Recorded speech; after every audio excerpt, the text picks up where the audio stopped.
guys, thank you so much for joining me for today's video. So today we're not going to go so edited or scripted because honestly I didn't have this idea for a video until about a month ago, and it's not something that I can easily script out. So let me explain what this video is about. For those of you who are confused by the title, yes, I have been to a Barnes & Noble before. I used to live in Kansas City. Give me a break. But where I live now is such a small town that the biggest thing we have is a Walmart.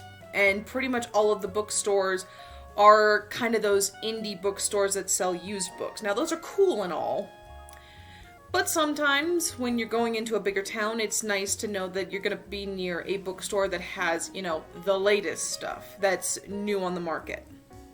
So every time my family takes a trip to Cheyenne, which sometimes we have to do once a week when the weather permits because we need to do some shopping over there that we can't do over here, I at least like to go hit the Barnes & Noble at least once. Normally to buy books, but when we went on this little trip to Cheyenne, I kind of forgot my purse. And I didn't realize I'd forgotten my purse until we were halfway there. And from Laramie to Cheyenne is an hour drive, so it's not like we could go back and get it. So I said, okay, I forgot my purse, I can't buy a book, what am I to do? Well, I decided to do some marketing research, basically. I'm not necessarily close to the point of publishing my murder mystery yet. It still needs to go through a lot of edits, and my critique partner needs to read the whole thing, and the beta readers need to read it, and then the beta readers need to read it again, and then an editor needs to take a look at it. Then I might pitch it to publishing companies and agents. But point being, I'm not to the point where I can start thinking about what the cover looks like. Nevertheless, I have already done that. And I realized when I went to Barnes & Noble, my book was not going to do well because of the initial cover that I had wanted to do, which I'm going to show you guys what I initially had in mind for my cover. So, this is what it looks like. I basically made this myself. The drawing that you see, I made that. I did the photo editing. I used a royalty-free photo from Canva to kind of make the background, but basically I made that myself. And you can kind of tell that I made it myself because I'm not a professional book cover maker. That's why I hire other people to do it. Hire other people to do it. But I don't think my initial concept is going to work because of this trip to Barnes & Noble. So what I'm basically going to do is I'm going to go through a bunch of pictures that I took of book covers that caught my eye at Barnes & Noble. And I'm going to talk about how I think this needs to impact my cover design in the future. Because I want to read something, I want to write something that I would read. And I want the cover to look like something that I would pick up in the bookstore and go, I want to read that. That looks good. I know you're not supposed to judge a book by its cover, but fuck it, we all do that. So, basically I'm just going to show you guys a bunch of pictures of book covers that I saw in Barnes & Noble, and I'm going to talk about why I like them. Sometimes it's going to be the cover design, sometimes it's going to be because a certain author's name is on the cover, and sometimes it's going to be a quality that I can't really describe. But anyway, I figure a lot of people can probably benefit from this conversation, so that's what we're doing. So, I have my phone here with my pictures, and I'm going to put the pictures up somewhere in the video for y'all to see what I'm talking about. Actually, let me scoot over a little bit like this, so that then we have a space for the covers right in this area. Okay. So, the first book that caught my eye was At Death's Door by Sherilyn Kenyon. I assume I'm pronouncing that correctly. Correct me if I'm wrong. So, the metallic was actually part of what caught my eye with this. I've never done a metallic book cover before. Might want to start doing it. But I love me some strong-ass women. I always pretty much read books with women as the leads. Very rarely is that not the case. And this girl looked like she was going full pirate, and I love some pirates. So that's what caught my eye initially with this. Yeah, that's basically what caught my eye initially. Next picture. Okay, this one was interesting. This is The Princess Beard by Dahlia S. Dawson and Kevin Hearne. Hearney? I don't know. The colors on this one was what really got me, along with the font. I like that magenta readiness kind of red color with that bright ass green in the background. That really catches some eyes. And when I actually read the blurb that's on the inside of the cover, it sounded more like a parody of classic fairy tales and stuff like that. Like, normally I don't read comedic stuff. I make a few exceptions for certain people, but it's not my normal thing. I would probably read this for the cover alone. Because I want to know more. I definitely want to know more. And maybe it's as simple as the dynamic color scheme. So, something to keep in mind. Okay. The next book is Dark Dawn, which is book 3 of the Nevernight Chronicle. Sorry, I'm having a hard time reading this because the picture is really blurry. By Jay Kristoff. This definitely feeds into my inner goth that never got a chance to come out, and also my lover of fairy tales. When I see this strong, striking, beautiful woman with these hounds of smoke behind her. She's looking like the Black Swan from Swan Lake. And it looks a little sexy, but dark and mysterious, and I want to know more. And I want to see what the covers for the rest of the series look like. Which I might have another book cover from the series in here. I can't honestly remember. I took a lot of pictures. Give me a break. But yeah, dark and sexy kind of is where I kind of like this. Okay, so this might look familiar, because this is The Vanished Bride by Bella Ellis, which I did a book review on. Here's that video, linky right here. But yeah, I did a book review on this, and the reason why I wanted to read this book so bad was, one, I loved the cover. Again, part of it was the dynamic color scheme, that kind of orangey yellow against that baby whitish blue, and that dark purple silhouette of a female in period garments, which I love period pieces. But the other thing that caught my eye was the little thing in the corner that says the Bronte Sisters Mystery. So, again, we have a situation of dynamic color scheme and obvious period piece, which Kelsey loves period pieces. So far, basically what we've got to catch someone's eye is metallic or dynamic color scheme, and something to hint at strong female or period piece. Okay. This is the first book that I think is actually written from the point of view of a man, if the cover is accurate to me enough. The Complete Tales of Jules de Grandin, I don't speak French. Volume 5, Black Moon by Seabury Quinn.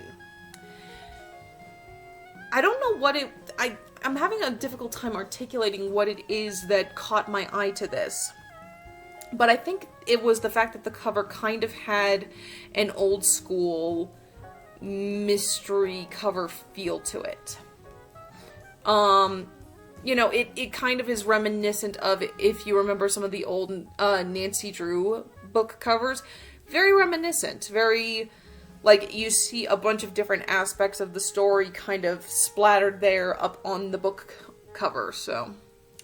And I think the main character, who I assume is that guy holding the skull, he looks interesting in more ways than one. But yeah, I think that's what caught my eye. I kind of like old school book covers like this, where you just see a bunch of elements from the story just splattered on the cover. So that might be something to consider for my murder mystery, because if I like that for a murder mystery, something to think about.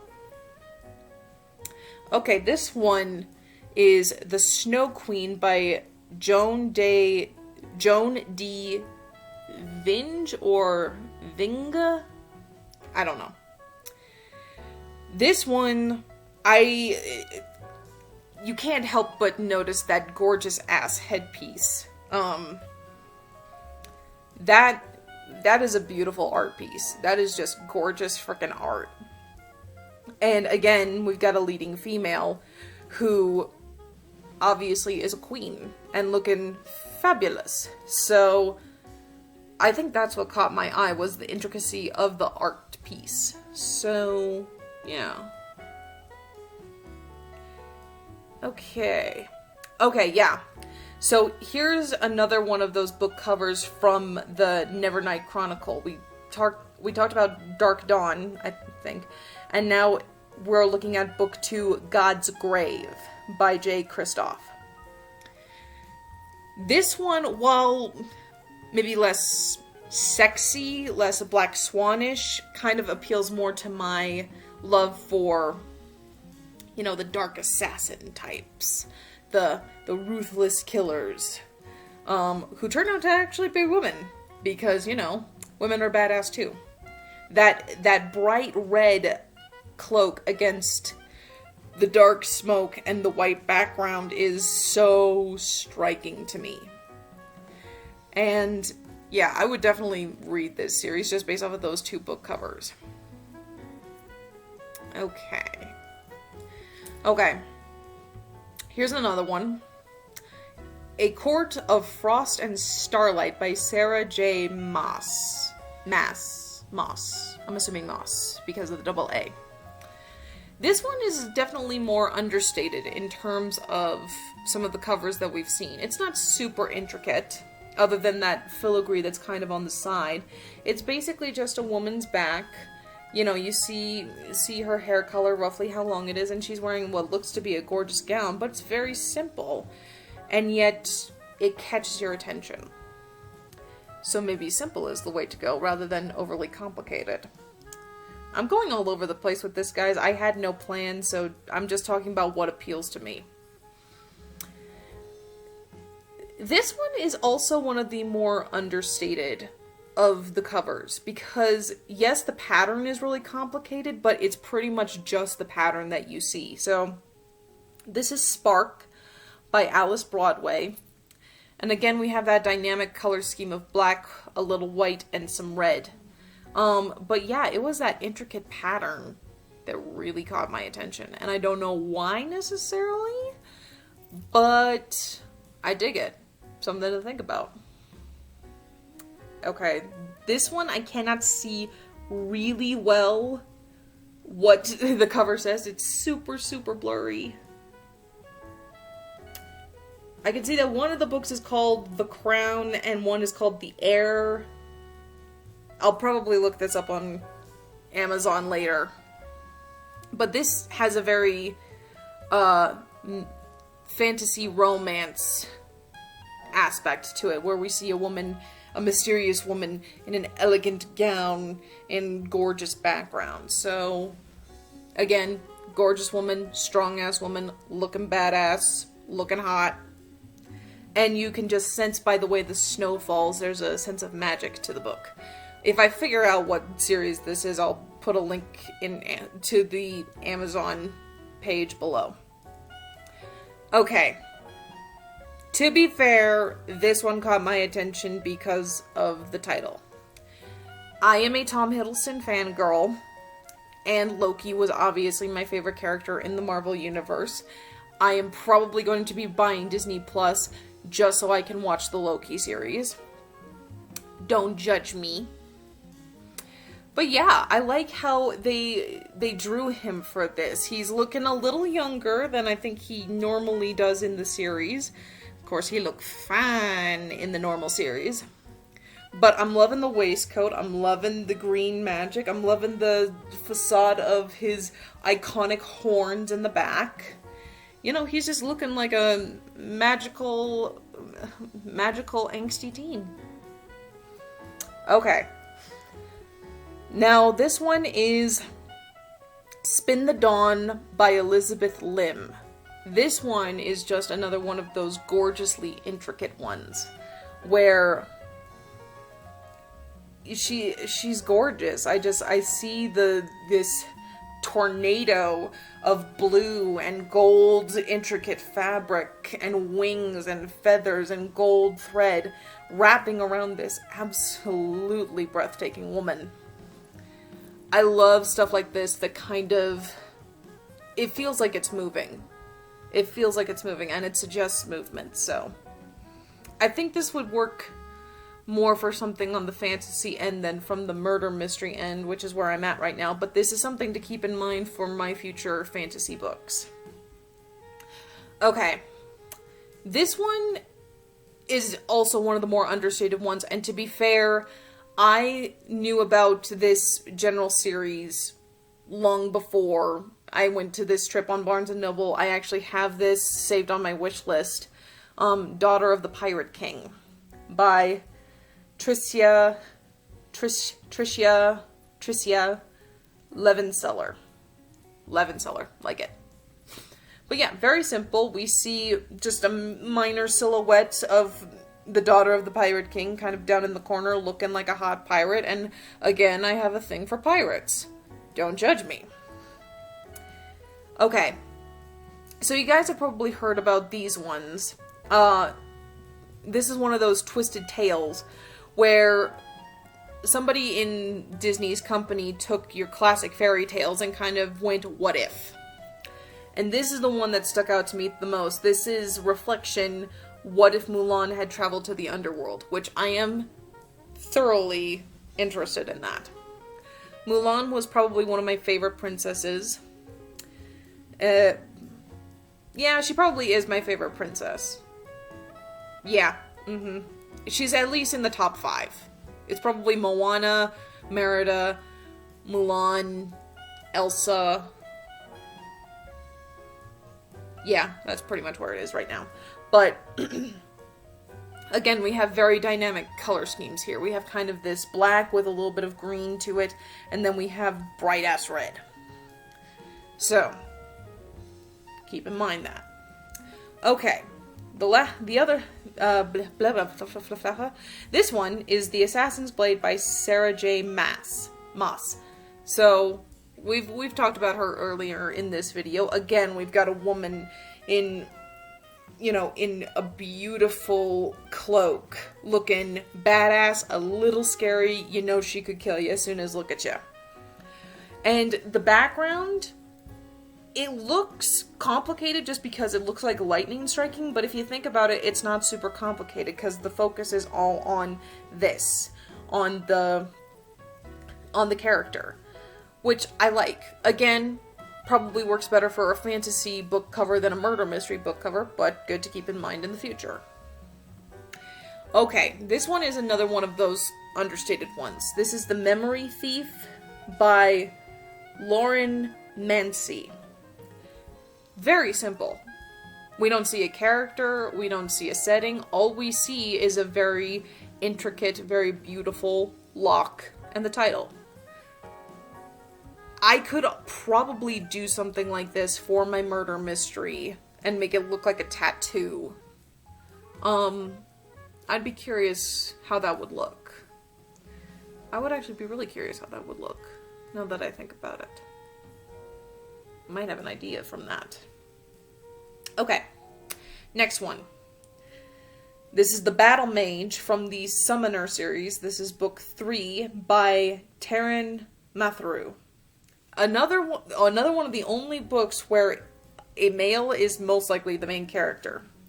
Again, this fits very much to a fantasy setting. We've got a very handsome looking young man aiming his bow and arrow at us against a very bright red background with a little dragon flying off in that general direction.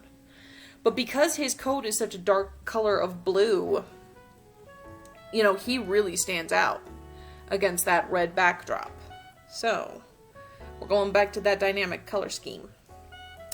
Okay, now we're looking at Kingdom of Exiles by Maxime M. Martineau. Again, I'm not sure. I'm sorry if I'm butchering everybody's names. You probably know what I'm gonna say here.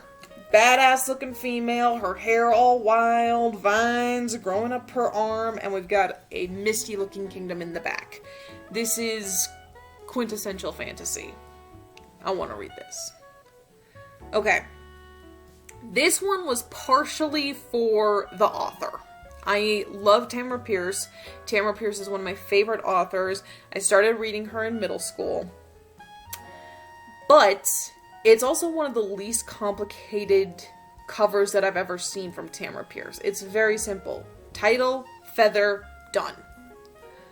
And I think it speaks to the fact that she can still catch an eye with subtle elegance. When she's had like full-on portraits. If you look at the Song of the Lioness series, there are full-on portraits of scenes from the books. Or if you've seen, I think it's called Becca Sawyer, she's just standing there in the middle of the desert, but it is metallic as fuck. You can see it from a mile away. You can use it to bounce the rays of the sun off of the book and into probably a magnifying glass 20 miles away. Okay, here's another one. Never Contented Things by Sarah Porter. You know what I'm gonna say here. We see a mysterious looking, kind of bloody, dark female, and you know there's trouble, and there's a dark, viney background. Need I say more? Okay. Sorcery of Thorns by Margaret Rogerson. This one, it's different from the others. Yes, we see who our character is, and yes, she's clearly a badass because she's got a rapier in her hand, but we don't see very much of her. And yeah, we've seen a lot of situation covers where when we see who the main character is, their eyes are, like, half of their face is covered, or their back is to us so that you can only see, like, a little bit of their profile. We get right up close to see her, and this is beautifully done artwork. So, it's again, quintessential fantasy, but it kind of takes the typical fantasy cover and kind of goes against it. I don't know why I like it necessarily, but I like it. Okay. Another one of the more simple ones. Lady Smoke by Laura Sebastian. Laura Sebastian. I'm sorry. The picture's really blurry. I'm sorry about that, guys. But again, simple cover. We have the title. We have a jeweled chalice, some jewels around it, some smoke. Done. Simple. Let's move on with life. Alright. And yet again, we have another very simple cover. Midnight Beauties, the sequel to Grim Lovelies by Megan Shepherd. Title, some filigree, a little castle, some purple, some black, some white, and you're done. I think this, again, works primarily for a more fantasy setting rather than a mystery setting, but it is something to keep in mind. Maybe simple covers might start being the way to go. I don't know.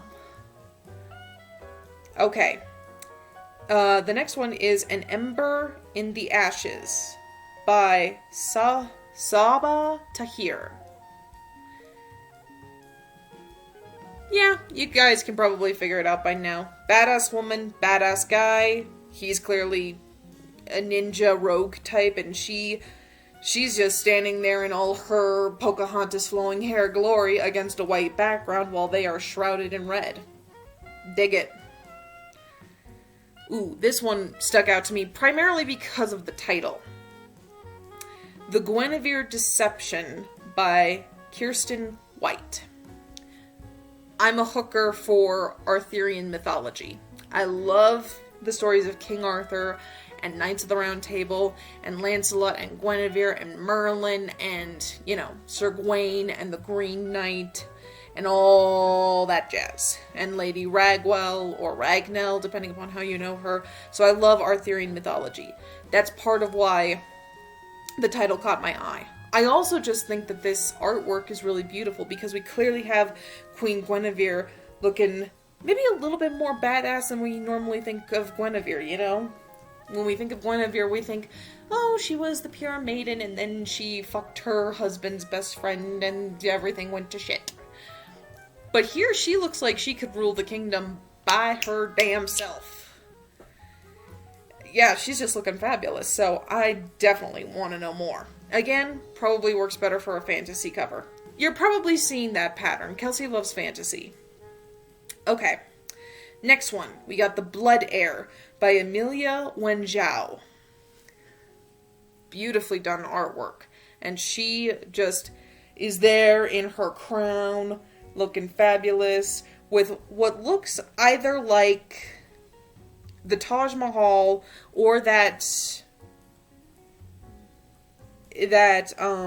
what am I trying to say? That kind of cathedral churchy thing in St. Peter. I'm assuming it's more Taj Mahal than St. Peter, though they're kind of similar. But yeah, no, she's looking hot, she's looking good, she's looking badass, like any other fantasy female that we've talked about here. Okay, The Emerald Sea by Rochelle, I want to say Mead. Again, slightly more simple. We have a simple photographed woman from, the bust up. She's looking great in her jewels. She's got her hair all did, her makeup looking good, and she is just lying in a sea of green. Really simple. Not too complicated. Admittedly, I like the color green, so maybe that's why this stuck out to me. Okay. Excuse me. The next one we have is The Raven's Tale by Kat Winters. This one, I feel like I haven't seen a whole lot of covers like this. Yes, we see our female and she's in a more artistic form than a photographic form, but she's still kind of silhouetted, and out of her hair is growing raven feathers. I don't know what it is that is so appealing to me on this, but I really like it. If anybody can tell me what it is that I'm saying that I like, let me know.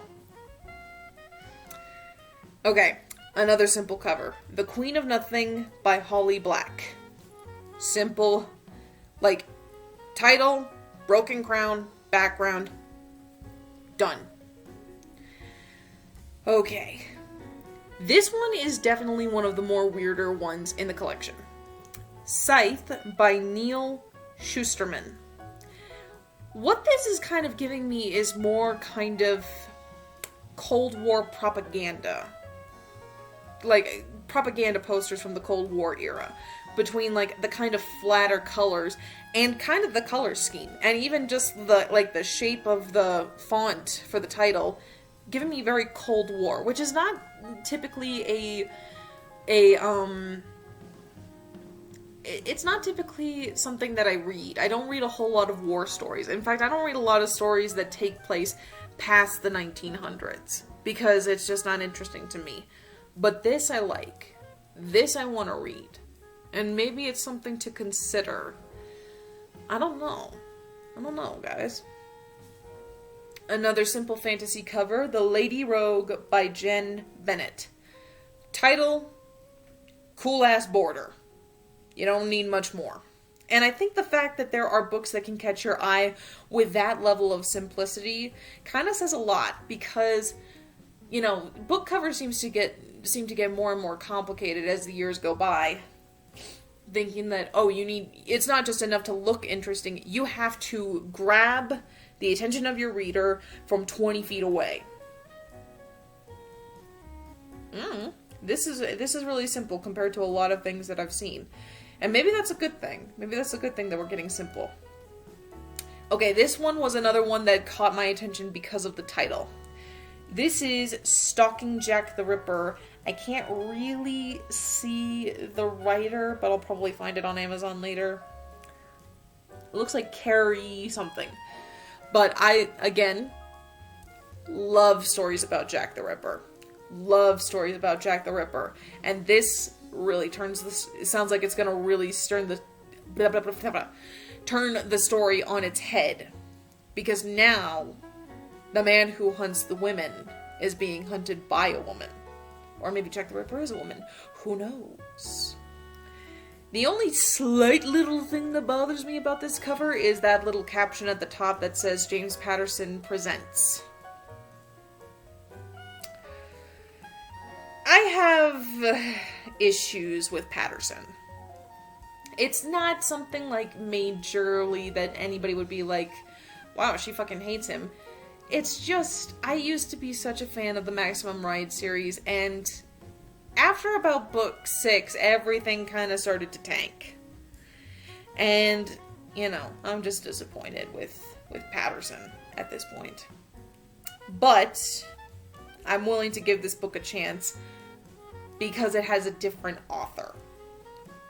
I don't know what they mean by James Patterson Presents when somebody else wrote this book, but I'm willing to look into it. Okay. Back to the simple covers. The Beautiful by Renee... the plastic cover is right over the last letter. I don't know if it's an Adim or an Adi. I don't know. Could be an H, could be an M. Can't tell. But again, very simple. Title, goblet spilling what I think is rose petals. This was a month ago, remember, against a black background. So the dynamic color scheme seems to be the black, the red, and the white, which I came to understand as edgelord color schemes. But I guess anything can happen. Okay, that's a clearer picture. Yeah, those are rose petals. Okay. This one caught my eye because, you know, I love me some good Jane Austen, and I love anything kind of related to Jane Austen. So this Sedition by Jane Austen and Kate Reardon, I assume is basically just a retelling of a classic Jane Austen story. Based on Andrew Davies' TV adaptation of Jane Austen's unfinished novel. There you go. I want to read that. Absolutely, I want to read that. So, let's do it. I love me a good period piece, and I love me some Regency. Okay. We're near to the end. This one's upside down. But it's another simple one. The Broken Throne from a Red Queen collection by Victoria Aveyard. Pretty simple. Broken crown, purple background. Pretty good. So, what did we learn from looking at all these covers from Barnes & Noble? You need a dynamic color scheme that jumps out at people.